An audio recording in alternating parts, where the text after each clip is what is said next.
Canada और बांग्लादेश एक उत्तरी अमेरिका में स्थित विशाल देश है, तो एक दक्षिण एशिया में स्थित छोटा सा देश। एक ईसाई बहुल देश है, तो एक इस्लामी मुल्क। एक की सरकार खुलकर भारत विरोधी तत्वों को वोट बैंक बनाकर उनका पोषण करती है, तो एक में चुनी हुई सरकार का तख्ता पलट करके हिंदुओं को निशाना बनाया जाता है। एक अमेरिका का करीबी है, तो एक जगह उपद्रव करा के अमेरिका अपने पिट्ठू को सरकार का मुखिया बनवाता है। लेकिन दोनों जगह एक चीज़ कॉमन है, और वो है हिंदुओं पर हमला, हिंदू मंदिरों पर हमला।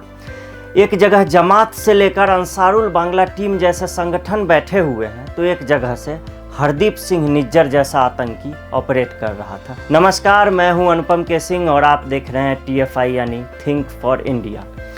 कनाडा के ब्रैम्पटन में एक हिंदू मंदिर पर खालिस्तानियों की भीड़ द्वारा हमला किया जाता है। खालिस्तानी गुंडे लाठी डंडों से हिंदू श्रद्धालुओं की पिटाई करते हैं। बड़ी बात यह कि इसके बाद कार्रवाई उन उपद्रवी खालिस्तानियों पर नहीं बल्कि हिंदुओं पर ही की जाती है। पुलिस ने भी हिंदुओं को ही पीटा, उन्हें ही गिरफ्तार किया। इसके बाद कनाडा में मंदिर के बाहर हिंदुओं ने सभा करके कहा कि ये पूरे विश्व के हिंदुओं पर हमला है। हिंदू सभा मंदिर के बाहर जुटे हिंदुओं ने कहा कि अब समय आ गया है जब हमें अपने बारे में नहीं बल्कि अपने आने वाली संततियों के बारे में, पीढ़ियों के बारे में सोचना होगा।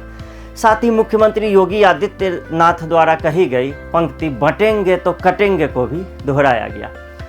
इस घटना को लेकर एक और गौर करने वाली बात यह है कि कनाडा के प्रधानमंत्री जस्टिन ट्रूडो, नेता प्रतिपक्ष पियरे मार्सेल पोलिवरे और ब्रैम्पटन के मेयर पैट्रिक ब्राउन, किसी ने भी इस घटना की निंदा करने का दिखावा तो किया, लेकिन इन नेताओं में ये हिम्मत नहीं हुई कि उन लोगों के नाम ले सके जिन्होंने इस हमले को अंजाम दिया। इनकी हिम्मत नहीं हुई कि सिख कट्टरपंथियों या खालिस्तानियों का जिक्र भर कर सकें।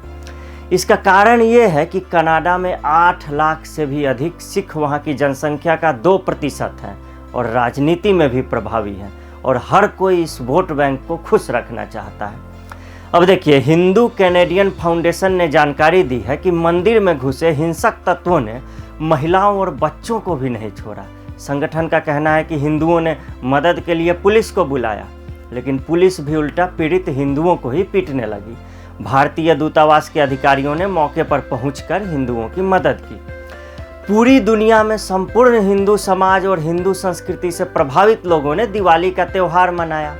प्रकाश के इस पर्व के दौरान इस तरह से खालिस्तानी तत्वों द्वारा हमला किया जाना ये बताता है कि वो इस्लामी कट्टरपंथियों से अलग नहीं है और हिंदू समाज को उसी नज़र से देखते हैं। कनाडा के नेता प्रतिपक्ष पियरे पोलिवरे ने तो गुरुवार यानी 24 अक्टूबर 2024 को दिवाली को लेकर होने वाले कार्यक्रम से खुद को अलग कर लिया, जिसे हिंदू समाज ने धोखे के रूप में देखा था।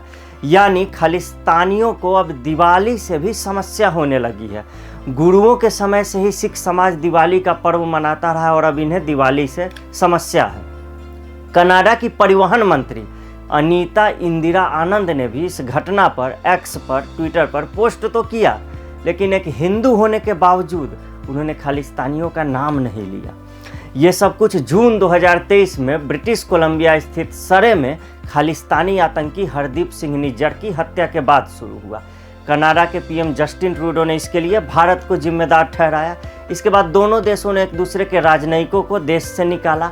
अब कटुता इस हद तक बढ़ गई है कि दोनों देशों में किसी भी प्रकार की बातचीत जो है वो बंद है, और कनाडा में जो भी हो रहा है उसे दुनिया भर में हिंदुओं पर हो रहे हमले से अलग करके मत देखिए। हाल ही में याद कीजिए, बांग्लादेश में तख्ता पलट हुआ और इसी बहाने जमकर हिंदुओं पर हमले किए गए। हिंदुओं पर हमले की 200 से भी अधिक वारदातें हुई। लड़ाई थी शेख हसीना की सरकार और प्रदर्शनकारी युवाओं के बीच, और हिंसा भड़काने का आरोप लगा किस पर? अमेरिका पर। लेकिन तख्ता पलट के दौरान निशाना कौन बना? हिंदू शिक्षकों से इस्तीफा दिलवाया गया, मंदिरों पर हमले किए गए, इस निंदा का आरोप लगाकर हत्याएं हुई। ये जो बांग्लादेश में सक्रिय आतंकी संगठन जमात इस्लामी है, उसने हिंदुओं पर हमले तेज कर दिए। इसी तरह मोहम्मद यूनुस की नई सरकार बनने के बाद एक अन्य आतंकी संगठन अंसारुल बांग्ला टीम के मौलाना जसीमुद्दीन रहमानी को 1 दशक बाद जेल से छोड़ दिया गया। और उसने निकलते ही क्या कहा, जेल से छूटने के 3 हफ्ते बाद ही वो कहता है, वो खालिस्तानियों से अपील करता है, बांग्लादेश का मौलाना, कि खालिस्तानियों का समय आ गया है, अब पंजाब को काट कर भारत से अलग कर देना चाहिए। यानी बांग्लादेश का मौलाना कनाडा की धरती से सक्रिय भारत विरोधी तत्वों को सुझाव देता है। साफ है, कनाडा से लेकर बांग्लादेश तक हिंदू विरोधी सोच की वही कहानी है, ये वही सोच है। क्या अचानक से हिंदू समाज को दुनिया भर में निशाना बनाए जाने के पीछे हमारी बढ़ती वैश्विक ताकत है? पाकिस्तान पोषित आतंकवाद को कुचलने में भारत सफल रहा है। चीन की दादागिरी के सामने भारतीय सेना आंख में आंख डालकर खड़ी होती है और अब तो दोनों देशों ने सीमा पर शांति बहाली के लिए अपनी अपनी सेनाओं को पीछे हटाने का फैसला भी कर लिया है। प्रधानमंत्री नरेंद्र मोदी अब रूस यूक्रेन जैसे अंतर्राष्ट्रीय संघर्षों में मध्यस्थ के रूप में देखे जा रहे हैं और भारत आर्थिक उन्नति भी कर रहा है। क्या इन सब से खींचकर हिंदुओं के खिलाफ दुनिया भर में उसी तरह की घृणा फैलाई जा रही है जैसे यहूदियों को निशाना बनाया गया था? The collision of Hindus of north America यानी COHNA कनाडा में हिंदू सभा मंदिर पर हुए हमले के खिलाफ विरोध प्रदर्शन भी आयोजित कर रहा है। सरे स्थित लक्ष्मी नारायण मंदिर में भी हिंदू विरोधी घृणा के खिलाफ विरोध प्रदर्शन हुआ। कनाडा स्थित भारतीय दूतावास इसे भारत विरोधी तत्वों की करतूत बता चुका है। जैसा कि महर्षि अरविंद ने कभी कहा था कि सनातन धर्म ही राष्ट्रवाद है, अब ये कहा जाना चाहिए कि सनातन धर्म ही राष्ट्र है, हिंदू धर्म ही राष्ट्र है। क्यों? केवल हिंदुओं की नज़र में ही नहीं बल्कि जो हिंदू विरोधी हैं उनकी नज़र में भी हिंदू धर्म और भारत राष्ट्र एक ही है। वो एक साथ इन दोनों को निशाना बनाने के लिए हिंदुओं पर हमले करते हैं। हाल ही में कनाडा से लौटे भारतीय राजदूत संजय वर्मा ने भी बताया था कि कैसे उन पर और उनकी पत्नी पर तलवार से हमला किया गया कनाडा में। इसी तरह भारत से लगी सीमा पर भारतीय सुरक्षा बलों से गुहार लगाते वहां इकट्ठे सीमा पर हिंदुओं की पीड़ा भी आप समझ सकते हैं। जो बांग्लादेश और कनाडा ही क्यों, भारत में भी हर पर्व त्योहार की शोभा यात्राओं पर हमले ये बताते हैं कि भारत की बढ़ती वैश्विक ताकत को हिंदुओं की ताकत समझकर इसे दबाने की साजिश रचने वाला वर्ग यहाँ भी मौजूद है, देश में भी।